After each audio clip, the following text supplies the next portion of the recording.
I used to think betrayal would come from the outside. A stranger. A one-night slip. A mistake I could hate and move past. But this wasn't that. This was war declared inside my own home. My mom has always been a complicated woman. Beautiful in a way that turned heads even into her 50s, sharp-tongued, always the life of the room, as she'd put it. Growing up, I watched her burn bridges and laugh while they crumbled. But I was her daughter. I thought that meant I was fireproof. I was wrong. After I gave birth to my daughter Lila, things got hard. Postpartum hit me like a truck. I was tired all the time, sore, leaking, crying at commercials. My husband Matt tried. I'll give him that. He changed diapers, made bad jokes, ordered takeout when I couldn't look at a stove. But I could feel it, him pulling away. Like he missed the version of me I couldn't be anymore. We decided I'd go back to work part-time, night shifts at the hospital. I'm a nurse. It wasn't ideal, but it kept the lights on. My mom offered to help watch Lila in the evenings until Matt got home from work. You know how I loved being a young mom, she'd said, laughing, wine glass already in hand. First I was grateful. Who else would I trust with my newborn? Daycare was expensive and I liked the idea of Lila growing up close to her grandmother. Mom insisted it would give her purpose. Said it would help me heal. I believed her. The first time I had a weird feeling, it was nothing really. I came home a little earlier than usual and the house was too quiet. Mom was on the couch, flushed, hair messy, laughing too loud at something Matt had said. Lila was asleep. I told myself I was being paranoid. Matt said I was lucky to have her. She's great with Lila, he'd tell me. Seriously, babe, not everyone gets this kind of support. And maybe that's why I kept brushing off the little things. The too long hugs, the strange perfume smell on his shirts, the lipstick-stained wine glasses I never remembered owning. It got to the point where my chest felt tight every time I left for work. I blamed anxiety, hormones, my own insecurity. Not the truth that was clawing to be seen. Because who the hell suspects their own mother? So I set up a nanny cam. Not because I thought that was happening. I just wanted to make sure Lila was okay. That she wasn't crying for hours while they ignored her. That nothing weird was going on. But once I clicked play, I shattered into something I don't think I'll ever piece back together again. The footage wasn't even subtle. That's what broke me. It wasn't some ambiguous hug or flirtation I could spin into something innocent. It was her, my mother, straddling my husband on the couch I breastfed my daughter on, laughing, moaning, her shirt halfway open. Lila asleep in the bassinet 5 feet away. I slammed my laptop shut so hard I thought I'd broken it. But the image was already scorched into my brain. My hands were shaking. My mouth tasted like metal. I ran to the bathroom and vomited until my throat burned. I didn't even cry, not right away. There was no space for tears. Just white-hot rage and disbelief. I watched more footage the next day. Not because I wanted to, but because some part of me needed to know. Needed to understand if it was a one-time mistake or whatever the hell this was. There were 5 separate nights. 5. Each time while I was at work. Each time while my daughter slept in the next room. The way they touched each other. Casual. Familiar. Like it wasn't new. Like this had been brewing long before the baby. She'd giggle like a teenager, he'd whisper things in her ear I couldn't quite make out, and they acted like this was just a normal Tuesday. Like I didn't exist. Like I hadn't carried a child for 9 months while they built this secret. I kept thinking, how long has this been going on? Did it start during my pregnancy? Before. I remembered how Matt stopped being interested in sex halfway through my 3rd trimester. How he'd always say he was too tired. How my mom would suddenly show up more and more, bringing wine, offering foot rubs. I thought she was helping. I thought she was being there for me. One night, in one of the videos, I heard something that made my skin crawl. My mom whispered, "She doesn't have to know. We deserve to be happy too." And Matt? He didn't even flinch. He kissed her. He kissed her like that made sense. I thought back to my childhood. The men who'd passed through our house like storms. Uncles, friends, stepdads who lasted 3 months. I remembered once walking in on her kissing my best friend's dad in the laundry room when I was 13. I told myself that's just who she is. But I never thought I'd be in the blast radius. So yeah. The affair didn't start with a mistake. It started with calculated cruelty. 2 people who were supposed to love me the most decided to eat off the same plate while I was too exhausted to notice. I don't even know if I was ever anything more than a placeholder to either of them. For a full week I said nothing. I smiled. I nodded. I handed Lila over to my mother like she hadn't been screwing my husband behind my back. I kissed Matt on the cheek like my stomach didn't turn every time he touched me. I played my part because I didn't know what else to do. I was living inside a lie I hadn't built, trying not to drown in it. Every dinner felt like a performance. Every diaper change, every lullaby felt stolen. My body ached to scream, to throw plates, to burn it all down. But instead I stayed quiet. I wanted a plan. I needed to understand how deep the rot went before I tore down the walls. My mom would still come over, humming lullabies and bringing stupid little gifts like world's best grandma mugs and organic baby lotion. I couldn't look her in the eyes. I kept seeing her face on that footage. Flushed, younger somehow, like betrayal had given her life. I hated her. I hated him more. Matt kept asking if I was okay. "You've been so distant lately," he said one night. I looked at his face, his beautiful, traitorous face, and for a second I thought I could kill him. Not dramatically. Just a clean, cold thought. 1 second. 1 pillow. No more lies. But I blinked it away and said I was just tired. I stopped sleeping. Every time I closed my eyes, I'd hear her laugh or see his hands on her hips. I started resenting Lila too, and that was the worst part. Not her, but the way she bound me to this life. This house. This lie. I was trapped by love. That's what made it hell. At work, I started spacing out during charting. I almost gave the wrong dosage to a patient. My supervisor pulled me aside and asked if I was okay. I wanted to say my mother is fucking my husband while I keep people alive at 2 a.m., but I just nodded and said, "Rough sleep. Baby teething." I confided in no one. Not even my best friend who would have gone full scorched earth on my behalf. I didn't want sympathy. I didn't want rage. I wanted control. If I let someone else in, they'd make it real, and I wasn't ready for that yet. I needed to be ready. So I made copies of the footage. Stored it on a flash drive. Sent it to a hidden email.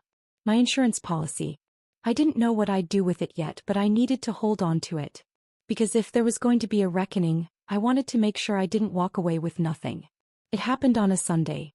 My daughter had just turned 1. We threw a little party, just close friends, a few cousins, and of course my mom and Matt playing the picture-perfect family. I almost called it off, but I didn't want to ruin Lila's day. She deserved one day that wasn't soaked in betrayal. I watched them laugh over cupcakes. My mom cooing at Lila while Matt filmed her smash cake like we were some happy little trio. I felt like a ghost in my own life.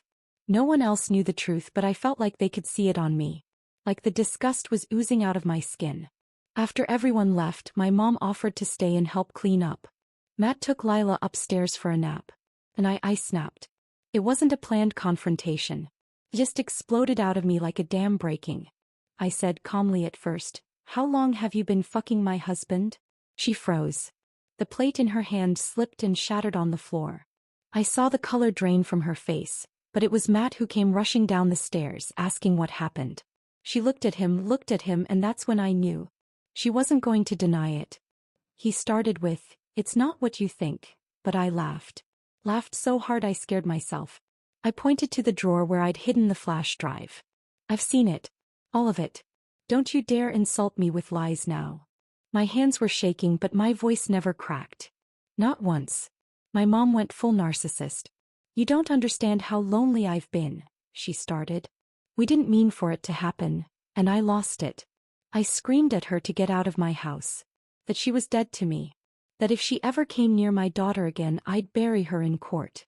Matt tried to talk. "Can we just," he said, and I threw a cupcake tray at the wall behind him. "You brought her into my bed, you sick fuck," I spat.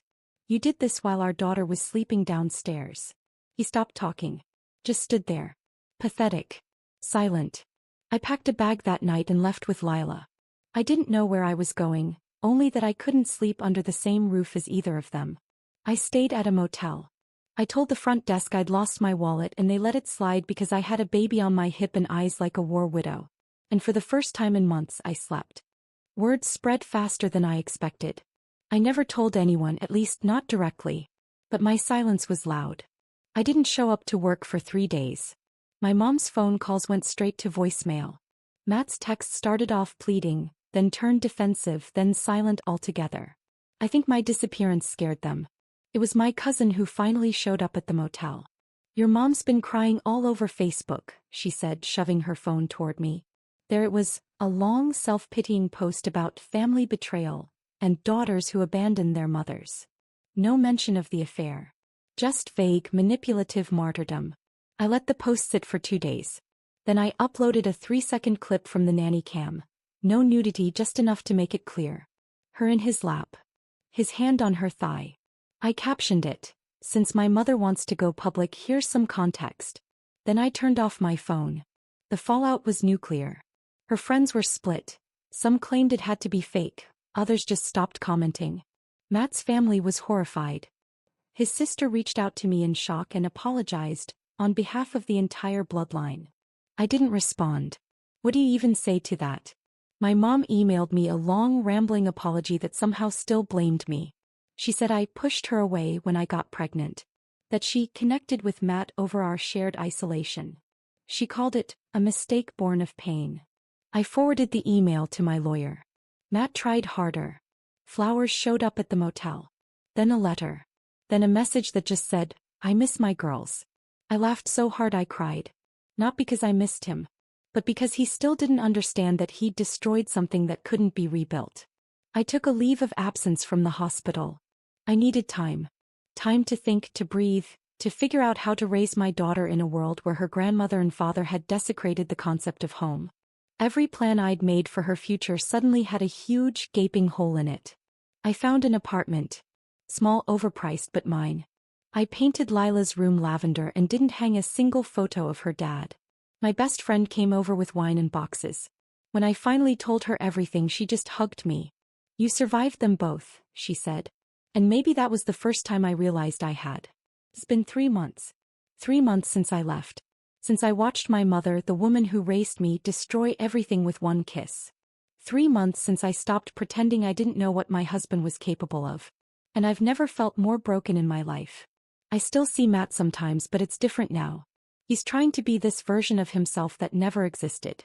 He takes Lila to the park on weekends, calls me constantly about how we should work on things. But there's no we left. There's just me and Lila and the endless quiet between us. I keep seeing him with her. His new version of being a father.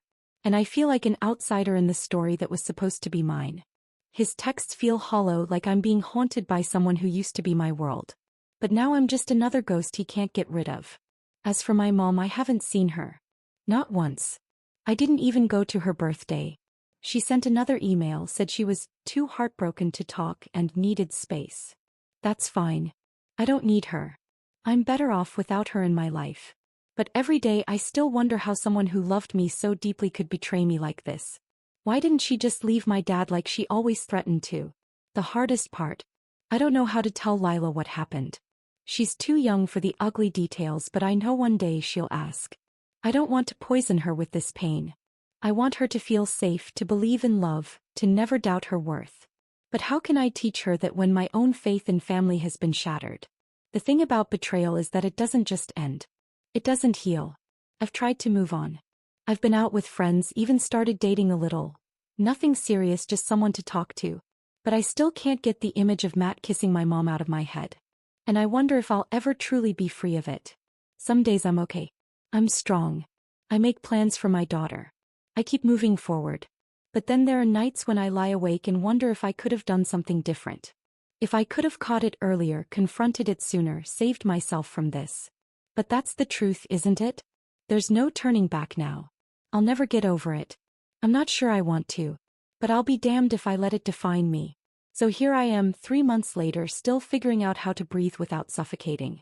Still raising my daughter in a world that doesn't make sense. Still somehow surviving. And if you're reading this, please know. This is my confession. I am broken. I am angry. But I will never ever let them win.